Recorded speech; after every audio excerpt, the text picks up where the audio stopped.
Our teacher made one tiny mistake during the test, and it almost got the entire class exposed. Like, bro, this was not normal. So we're doing a big test, right? Bro, the teacher hands out papers, and this man accidentally stapled the answer sheet to the back of every test. So everybody gets their test, flips it over by accident, and suddenly the whole class is like, we all make eye contact like, are you seeing this? And everyone's brain is screaming, don't move! Act natural! Then his phone rings and he steps outside, and the whole class instantly goes into mission mode, like use it, copy everything, rip it off, act innocent. So I'm checking the answers. Every single one is correct, until the last question. It says, draw a flowchart. I flip the answer sheet like, okay, final boss answer, and it just says, answers will vary. Bro! I actually draw the flowchart, rip the sheet off, go submit, but I peek at everyone else's test on the podium, and bro! Everyone wrote answers will vary. Like that's the flowchart! Subscribe if you ever failed in a test. Why does the bell only ring when you're in the middle of cooking the answer? Like the entire period you had nothing. Blank mind, vibes only. But the last 10 seconds, suddenly you're a genius. Your hand finally moving, thoughts connecting, pen flowing, and then ring! Nah, bro, wait.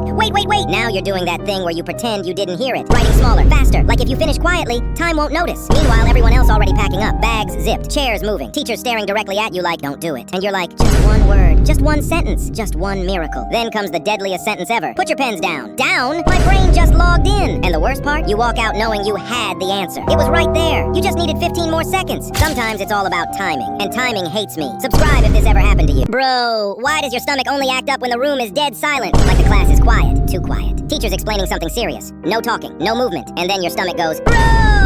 A full dinosaur sound. Not a little growl, not a warning. Nah, a Jurassic Park intro. And immediately, time slows down. Everybody freezes. You're sitting there like, please don't be me, please don't be me. But you already know it was you. The kid next to you slowly turns. The teacher pauses mid-sentence, and your stomach decides to do it again. Bro, stop! Why are you exposing me? Now you're trying to play it cool, looking around like, y'all heard something? Yeah, everyone heard something. And the worst part, you weren't even that hungry before. Your stomach just saw silence and said, perfect timing. Subscribe if your stomach ever embarrassed you. Bro, why does the smart kid always get picked again? For the good stuff. Like I'm just minding my business and the teacher goes, we need a class monitor. And before anyone even blinks, David, of course! David hasn't even moved yet and he's already selected. Then next week, we need someone to represent our class in the competition. Guess who? David again! Bro is collecting school rolls like Pokemon badges. Then it gets worse. Teacher choosing 5 students for the school trip. And I'm thinking, okay, this is my moment. Nope. Teacher picks David like it's a reflex. Like, ma'am, is this a trip or David's world tour? And the funniest part, David doesn't even look excited. Bro's face is like, while I'm in the back fighting for my life to be chosen. Then teacher hits us with, everyone should be more like David. No, ma'am. Everyone should be more like, pick someone else for once. Because at this point, it's not a class. It's just David and his fan club watching him win everything. Bro, subscribe if you have a David in your class. Bro,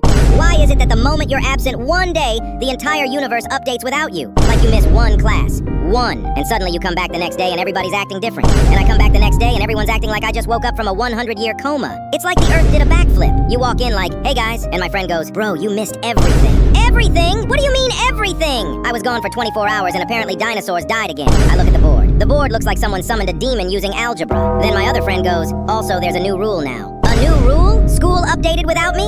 It's like the entire class got a software patch overnight. And the drama? Oh my god. Everyone whispering like, you missed the biggest fight in school history. Bro! Why does the best event happen only when I'm absent? It's like the universe waits for me to leave, then starts dropping lore and plot twists. At this point, I'm not absent. I'm time traveling. Subscribe if you missed something fun because you were absent. Why is wearing a hoodie in class literally treated like a crime? Like I'm sitting in class absolutely freezing. A sea blasting like we're storing frozen chicken. So I do the most reasonable thing ever. I put my hood up, and immediately, the lesson stops. Teachers act like the second I put my hood up, I've joined a gang. She's like, take that off. I need to see your face. Off? Miss Johnson, I am solving algebra, not robbing a bank. Do I suddenly turn into a criminal the second fabric touches my ears? Is this a transformation sequence? And here's the craziest part. The teacher is standing there wearing a scarf, 2 jackets, hands inside pockets, because the AC is broken. But me? I can't wear a hood, so you can dress like you're climbing Everest. But I put on a hood and it's a school violation. Make it make sense. If hoods are so dangerous, why do we wear them outside school? School logic is wild, because apparently my hoodie is more threatening than the freezing temperature. Subscribe if your teacher hates your hoodie. Bro, moms can find anything. Like you'll be looking for something for 45 minutes, losing your mind, turning the house upside down. And your mom goes, what are you looking for? You tell her. She doesn't move. She doesn't search. She just walks in the room and finds it in 3 seconds. 3!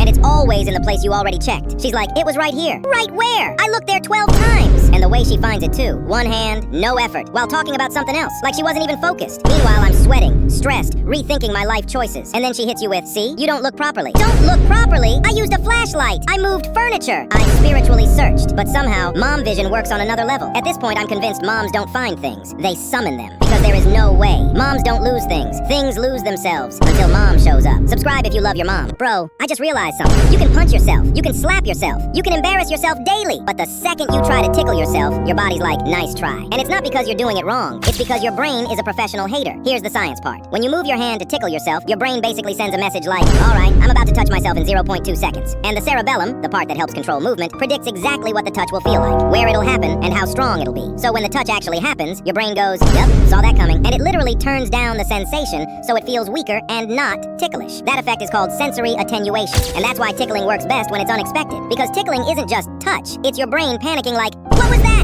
Who did that? And if you try to trick your brain by changing timing or angle, it can get a little more ticklish. Because prediction gets harder, but it still won't hit the same as someone else tickling you. So yeah, you can't tickle yourself because your brain is basically running anti-tickle security software 24/7. Subscribe if you can't tickle yourself. Bro, why do dreams disappear in like 5 minutes? You wake up like, yo, that dream was crazy. Full movie, plot, drama, even a soundtrack. And then you blink, and it's gone. You're just lying there like, wait, what even happened? Here's the annoying science part. When you're dreaming, especially during REM sleep, the part of your brain that handles logic and memory is basically on low power mode. Meanwhile, the emotional and visual parts are going wild. So your brain is like, cool experience, zero saving. On top of that, your brain isn't releasing enough norepinephrine, a chemical that helps lock memories in. No norepinephrine equals no save button. So the dream feels intense in the moment, but the second you wake up, your brain switches modes and deletes the file, like it was temporary data. And that's why if you don't think about your dream immediately or write it down, it evaporates. You can literally feel it slipping away. You're chasing it like, wait, there was a dog, or a plane, or my teacher, and then nothing, just vibes. Dreams aren't forgotten because they're boring. They're forgotten because your brain never planned on keeping them. Subscribe if you forgot what you dreamed about. Your phone knows when you're lying, because your phone doesn't just record what you say,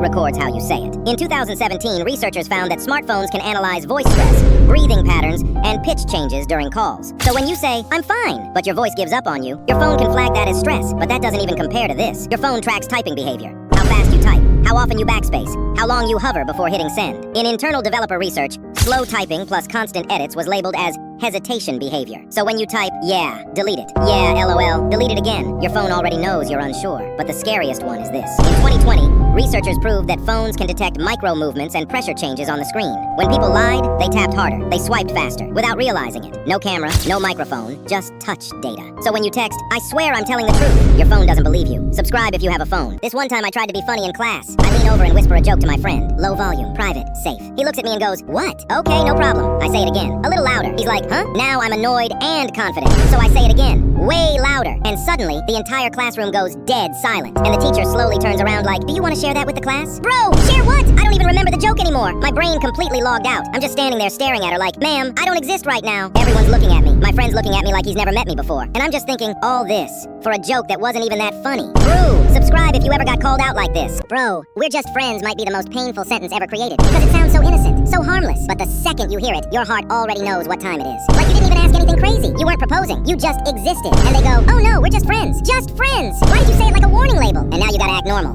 Like, oh yeah, totally. Friends. Love that. Meanwhile, your brain is buffering. Your soul has left the chat, and your smile is doing unpaid labor. And the worst part? They say it so confidently. Not, I'm not looking for anything right now. Not, it's complicated. Nah, they hit you with the cleanest, most final response possible. Like, bro, no trial, no appeal, no season 2. And now every interaction is awkward. You overthink everything. If they laugh, you're like, wait, was that friendly or friendly? If they text late, you're confused. If they don't text, you're also confused. You're stuck in the friend zone DLC, and you can't even be mad at them, because they didn't do anything wrong. They just dropped a sentence that instantly changed your personality. We're just friends isn't a sentence. It's character development. Subscribe if you have ever heard, we're just friends. A day on Earth used to be only 6 hours long. Yeah, Earth was speed running life. Billions of years ago, when Earth was brand new, it was spinning way faster than it is today. So instead of 24 hours, a full day was closer to 6 hours. That means the sun would rise and set 4 times in what we now call one day. Morning, night, morning, night, over and over again. So what slowed Earth down? The moon. The moon's gravity has been slowly pulling on Earth for billions of years, creating friction in the oceans. And that friction acts like brakes, gradually slowing Earth's rotation. Even now, Earth is still slowing down. Not fast enough for us to notice, but enough that scientists sometimes have to add extra seconds to our clocks just to keep time accurate. So technically, days are getting longer. Time is stretching. And one day in the far future, a single day could last more than 25 hours. Which means, yeah, time didn't speed up. Earth slowed down. Meet Frano Salat, the man people call the luckiest, unluckiest unlucky person ever. Because over 4 decades, this guy refused to die. In 1962, Frano was on a train when it derailed and crashed into an icy river. 17 people died. He swam out with a broken arm and hypothermia. 1 year later, 1963, he boarded his first ever plane. Mid-air, a door blew off. He was sucked out of the plane, landed in a haystack, and lived. The plane crashed. 19 people didn't survive. In 1966, a bus slid off the road into a river. 4 passengers died. Frano swam to shore again. Then came cars. In 1970, his car caught fire while driving. He escaped seconds before the fuel tank exploded. In 1973, a faulty fuel pump shot flames through the air vents, burning off most of his hair. Still alive. In 1995, he was hit by a bus in Zagreb. Minor injuries. And in 1996, on a mountain road, he swerved to avoid a UN truck. The guardrail broke. He was thrown from the car, grabbed a tree, and watched his car fall 300 feet into a gorge. At this point, death just gave up. Then comes the plot twist. In 2003, at age 73, Frano bought a lottery ticket, his first in decades, and he won 900,000 euros. After surviving trains, planes, fires, buses, and cliffs, he beat the odds one last time. But instead of living large, he gave most of the money away and said, money cannot buy happiness. Honestly, if anyone earned the right to say that, it's him. Bro, have you ever opened a message too fast? Like you weren't even trying to be desperate. You were just there. Phone in hand, notification pops up. Your finger moves on instinct. Boom. Opened in 0.2 seconds. Now you're just staring at the screen like, why did I do that? Because now they know. Seen instantly. No mystery, no coolness, no fake busy life. And the worst part? You weren't even ready to reply. You just opened it. So now you're stuck. If you reply immediately, you look obsessed. If you wait, it looks like you read it and went to cry. So now you're calculating like it's a math problem. Okay, wait 3 minutes. No, too fast. 7 minutes? Suspicious. Meanwhile, the message is just sitting there, judging you. Your phone is locked, but your anxiety is unlocked. And when you finally reply, you overthink everything. Delete, rewrite, delete again. All this because your thumb has no self-control. Bro, subscribe if you ever opened a message too soon. Our teacher made one tiny mistake during the test, and it almost got the entire class exposed. Like, bro, this was not normal. So we're doing a big test, right? Bro, the teacher hands out papers, and this man accidentally stapled the answer sheet to the back of every test. So everybody gets their test, flips it over by accident, and suddenly the whole class is like, we all make eye contact like, are you seeing this? And everyone's brain is screaming, don't move! Act natural! Then his phone rings and he steps outside, and the whole class instantly goes into mission mode like, use it, copy everything, rip it off, act innocent. So I'm checking the answers. Every single one is correct until the last question. It says, draw a flowchart. I flip the answer sheet like, okay, final boss answer. And it just says, answers will vary. Bro! I actually draw the flowchart, rip the sheet off, go submit, but I peek at everyone else's test on the podium. And bro! Everyone wrote answers will vary. Like that's the flowchart! Subscribe if you ever failed in a test. Bro! Why do dads make random rules out of nowhere? One day life is normal. Next day my dad wakes up and goes, no fans during the day. No fans? It's 40 degrees outside, sir. And if you ask why? Because fresh air is enough. What fresh air? The air is on vacation. Then another random one. Lights off if you leave the room for 10 seconds. 10 seconds? I just went to blink. Then there's food rules. Don't open the fridge so many times. Bro, I'm just looking. I'm not stealing the fridge. And then the famous internet incident. One time dad got annoyed and straight up turned off the Wi-Fi. I'm like, okay, I'll just use mobile data. Dad, after 2 minutes, why is your phone still working? So now there's a new rule. No Wi-Fi, no mobile data. So what am I supposed to do? Communicate via telepathy? And the funniest part? These rules are temporary. Today, no phone. Tomorrow, why don't you call your relatives? Subscribe if you love your dad. There is no worse feeling than realizing everyone understood the assignment except you. Like you walk into class confident, relaxed, peaceful. Then the teacher says, okay, submit your work. And suddenly you look around. Why does everyone have a poster? Colored paper, headings, diagrams. Bro, I wrote paragraphs! Now your brain starts racing. Wait, was this supposed to be a presentation? Why does everyone have charts? Why is there glitter? Then someone walks past you and goes, nice essay. Nice essay? That's not a compliment. At this point you're flipping pages like maybe the instructions will magically change. They don't. Everyone's calmly submitting, smiling, confident, and you're sitting there like you accidentally joined the wrong class. Teacher picks up your work, looks at it, looks at the assignment sheet. That pause. Deadly. They don't even say anything. They just go, we'll talk after class. After class? Bro, just fail me now. And the worst part? You did the work. You tried. You just understood a completely different assignment. Everyone else followed the instructions. You followed your heart. Subscribe if you did not understand the assignment. Bro, homework over the weekend should be illegal. Like, explain this to me. Monday to Friday, you already had me trapped. 7 hours a day, brain fried. And then the teacher goes, don't forget your weekend homework. Weekend? You mean the 2 days that were supposed to be my only happiness? Weekends are for sleeping, for doing nothing, for finally feeling like a human again. But no. Now I'm sitting at home on Saturday like, okay, I'll do it later. Then it's Sunday night, 11:47 p.m., and suddenly I'm fighting for my life. And the worst part? They don't even give one assignment. It's like, finish the worksheet, write a paragraph, revise the chapter, and be ready for a test. Bro, that's a full-time job! And if you don't do it, Monday morning hits you with, why didn't you complete the homework? Why? Because you stole my weekend. Teachers be like, you had 2 whole days. 2 days? Ma'am, one day I was recovering from school. The other day I was mentally preparing to go back. Homework over weekends isn't studying. It's emotional damage. Subscribe if you got homework over weekend. Brew, why do parents call you just about when you are going to sit down? Like I can be cleaning all day, no one cares. But the second my butt touches the chair, come here! Not my name. Just come here like I'm Siri. I'm like, what? And they go, come here first. Bro, just say it. We live in the same house, not different countries. I walk there. and they stare at me like their brain is buffering. Then they hit me with, bring the remote. The remote is literally next to you. I come back, sit down again. Finally, peace. 2 seconds later, wait, come here again. Do they have a motion detector on my couch? Because how in the freaking name of God they know that I was just about to sit? Brew, just subscribe if your parents call you when you just sat down.